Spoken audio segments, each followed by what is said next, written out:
Hey everyone, a very warm welcome back to the channel. And today we have a very amazing question from the chapter of AOD from monotonicity and maxima minima. The question is asking us to find the range of the parameter t such that 1 minus t into sine theta plus t tan theta is greater than theta must hold for all theta belonging to 0 to pi by 2. Now, the maximum time allotted for this question would be 10 minutes. Ideally, you should try to do it within 3 minutes. You can pause the video and give the question a try and then make sure to return back to have a look at the correct solution. One thing I can tell you about this particular question is that it is going to be a masterclass in differential calculus in general and AOD in particular. Basically, we are going to be looking at three methods of solving this, and all the three methods are going to teach us so much that it is going to be an amazing learning experience for you all. And it will teach you so many methods and techniques on how to approach questions in differential calculus. So you can pause the video, give the question a try, and then return back, and we'll discuss how to solve it. So I hope you all have tried it out. Now let us have a look at the solution, and answer would be, first of all, t greater than or equal to 1 by 3.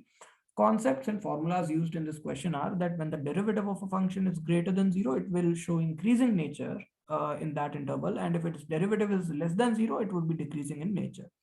Now, how to solve this question? So it is quite easy. The very first step is just opening up the brackets. So sine minus t sine theta plus t tan theta is greater than theta, then transposing sine theta to that side, taking t common, dividing by tan minus sine, and basically we have the thus left t alone on the left hand side. So t greater than this particular function, which we can also call as f of theta, right? The reason we have been able to do it is because obviously for acute theta, we have tan theta greater than sine theta. So when we were dividing by tan theta minus sine theta, we did not need to worry about any kind of sign change because this is a positive quantity. Now, obviously, if we want, t to be greater than this function for all theta, for all acute theta, what does that mean? That simply means that t must be greater than maximum value of this function in that interval, because if it is greater than maximum value itself, obviously it will be greater than any other values of the function, or it must be greater than or equal to the least upper bound of the function. What is the least upper bound? And there is similarly other another term which is global. We can say least means uh, greatest lower bound. So another term is there. What are the meanings of these? So I'll give you an example. Look, any value that the function is not able to attain but is always less than that is called the least upper bound. Greatest lower bound is the value from which it is always greater than that value, but it can be made arbitrarily close to that but never attains it. For example, if we consider for x greater than 0 the function 3 upon x, this function's greatest lower bound would be 0. The reason is it can never be equal to 0 because x cannot be infinity, but it can be made arbitrarily close to the value 0, but it can never actually attain it, and it is always greater than 0. So that's why it is the greatest lower bound. So these are the terminologies, standard ones that you should keep in mind. Now, clearly, the method one, when we are discussing, so what we are going to do is that since we want the maximum value of the function in 0 to pi by 2, we are obviously going to calculate the endpoint values, right? Because that only makes sense. We are trying to find the global maximum of this function in this interval. So f of 0 plus, that comes out to be this much, this limit, right? And of course, I've used the series expansion of sine theta and of tan theta as well. So 1 by 3 is the value of this, of this endpoint value. And the other endpoint value that we find is f of pi by 2 minus. So that obviously comes out to be 0 because tan of pi by 2 is tending to infinity. So the endpoint values we have found. Now, please listen to this very carefully. If we try to follow the f prime x method to find the local extrema, it really becomes very tedious, because if you try to find the derivative and then equate it to 0, or try to analyze the behavior of that function, it becomes very difficult. So then what to do? So we are here able to observe that at around the 0, 0 plus means very much close to 0. Its value is 1 by 3 functions value. And at pi by 2, its value is near to pi by 2, it is 0, right? As we have observed from these values.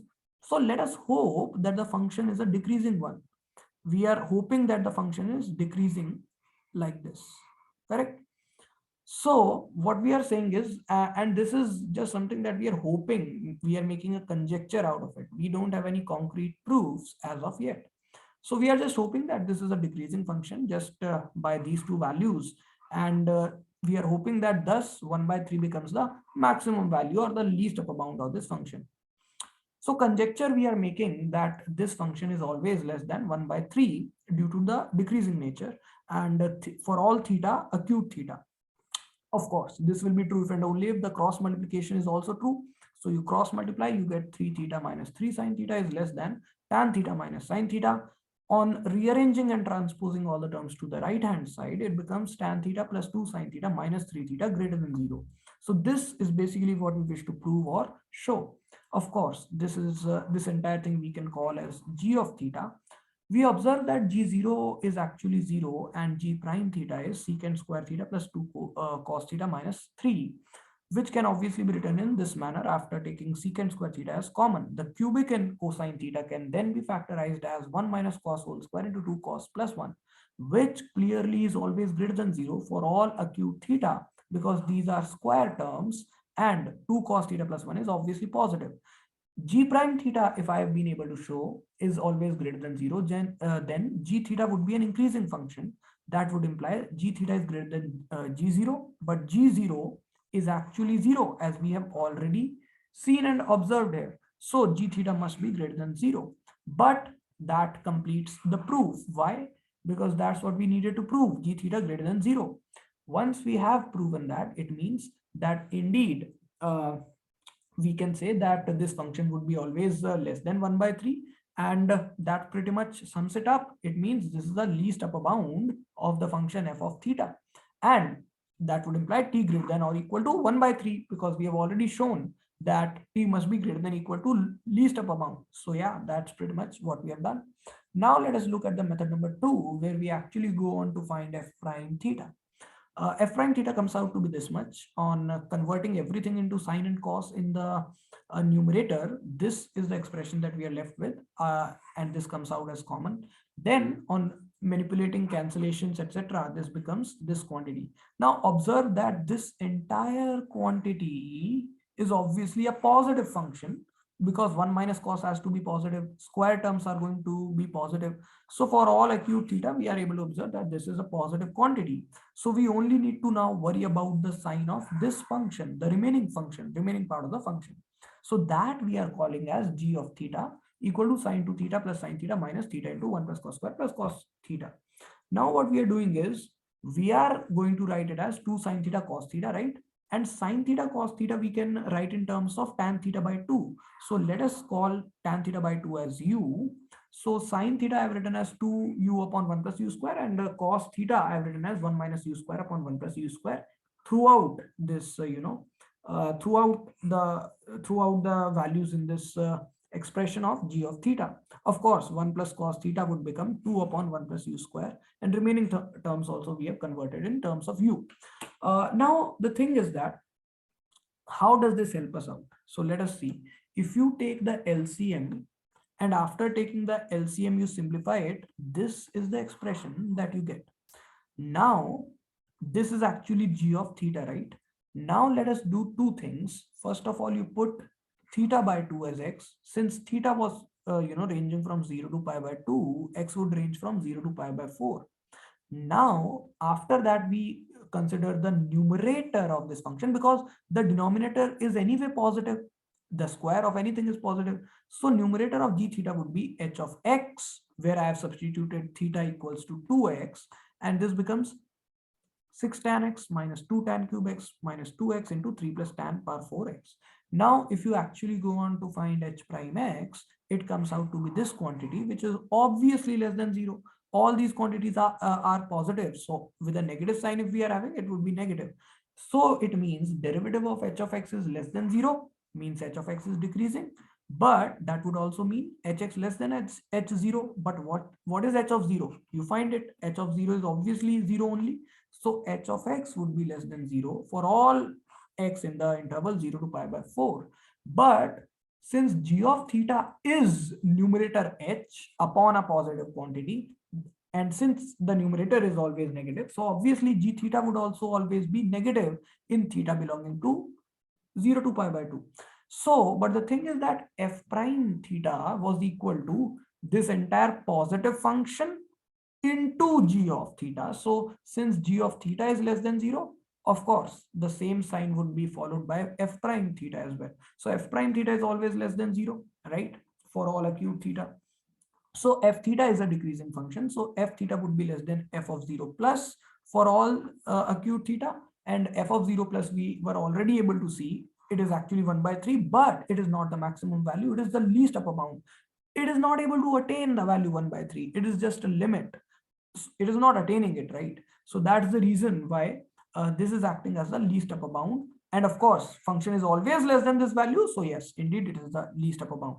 So, and never actually able to attain it. So since we have found the least upper bound, t would be greater than equal to the least upper bound of the function. Alternative method also we can see for the same thing that for the same method. So what are we doing? G prime theta we are finding. What is g of theta? The same thing, the same g of theta that we had defined. So we are just differentiating this. So g prime theta comes out to be this quantity, and on simplifying and rearranging, if I write cos 2 theta as 1 minus 2 sine square theta, this is what it becomes, right? Now what we are doing is, this is always positive, right, for acute theta. So we are just focusing now on the remaining part of the function. We are calling it p theta, the remaining part, right? P prime theta if we find, this is what we get. P double prime theta if we find, this is what we get. Of course, this is less than 0. The reason is sine theta is positive, theta cos theta positive. So with a negative sign, it is obviously negative for all acute theta. So P prime theta is decreasing. Why? Because derivative of P prime is P double prime, which is less than 0, means P prime theta is a decreasing function. But that would mean P prime theta less than P prime 0. But P prime 0 obviously comes out to be 0. Just put theta equal to 0 here, okay? So P prime theta less than 0 means P theta is decreasing, which means that P theta less than P0, but P0 once again, you find out how much it is coming. It is 0 only. So P theta is always less than 0 for all theta, acute theta. But it was actually equal to G prime theta, sine theta into P theta. Sine theta is a positive quantity. So the sign of G prime theta will exactly follow P theta's sign. But P theta, obviously, as we are able to observe, is a negative quantity from here. So G prime theta would also be less than 0, which means, because sine theta is positive, as we have already discussed. So G prime theta less than 0 means, now again, the exact same approach we are following from then onwards, that G theta would be less than 0. So F prime theta less than 0. So F is decreasing. So blah, blah, blah, blah, blah. Remaining steps remain same. Okay. So that's pretty much what we are doing, that since G prime is less than 0, G is a decreasing function. So G of theta would be less than G0, and G0 obviously comes out to be again 0. So G theta less than 0. F prime theta means it is less than 0 because its sign depended entirely on G theta. F prime theta less than 0 means F theta decreasing, remaining steps remain same. Now let us also have a look at a method number 3. Basically what we are saying is, the entire expression that we wish to prove greater than, so basically this expression we wanted to prove greater than theta, right? So theta I brought to the same side, and this basically we wish to show that this is less greater than 0. So how are we going to do that? Basically what we can do is, you can just differentiate it. So G prime theta, if you differentiate and rearrange, this is what we are going to get.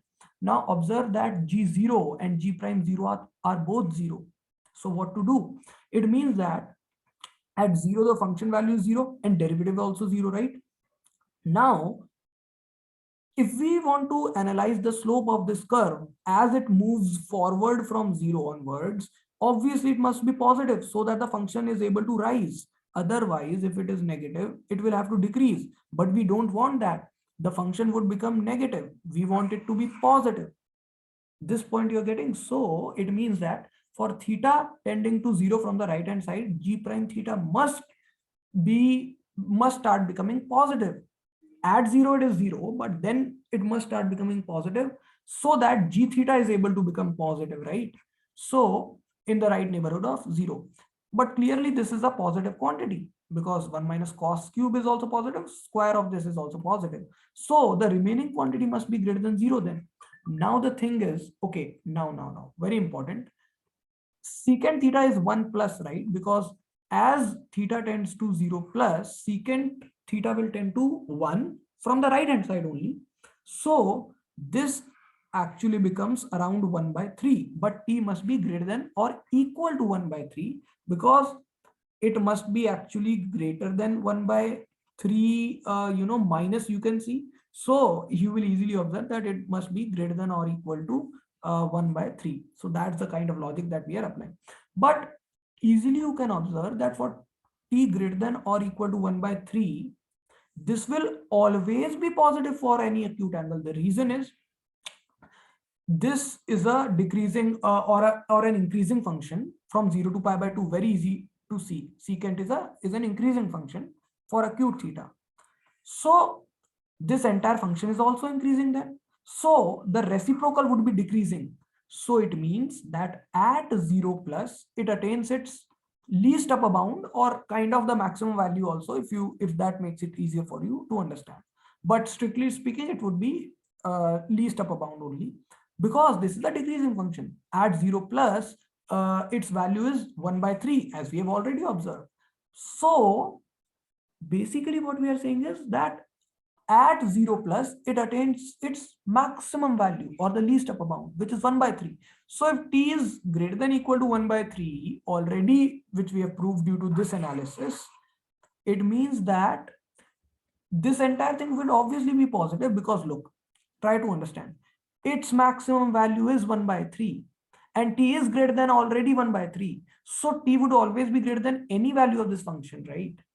So this quantity would be positive for all acute theta, which implies that g of theta is increasing. Why? Because g prime theta, when we are talking about, this is positive. This we have proved to be positive under these conditions. So that obviously means that it has to be an increasing function, because positive g prime theta means g theta is increasing, so that we can say g theta is greater than g0, but g0 is coming out to be 0. So that's pretty much the logic that we are applying.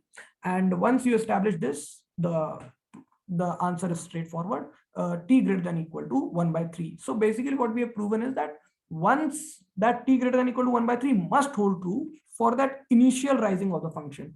But then we have observed and proved that the function then always continues to rise. So the inequality that g theta greater than 0 will indeed hold true for the entire 0 to pi by 2. And that's how we have obtained our final answer. So quite an amazing question, and a lot of methods we learned, quite a lot of approaches we learned. So I really hope you found this, quite amazing, and were able to stick till the end to understand and, learn all these different approaches. So make sure you like the video and hit the bell icon to never miss an update. Subscribe to the channel, comment down below what more you'd like to see next, share it with your friends. And this question was certainly a masterclass in itself.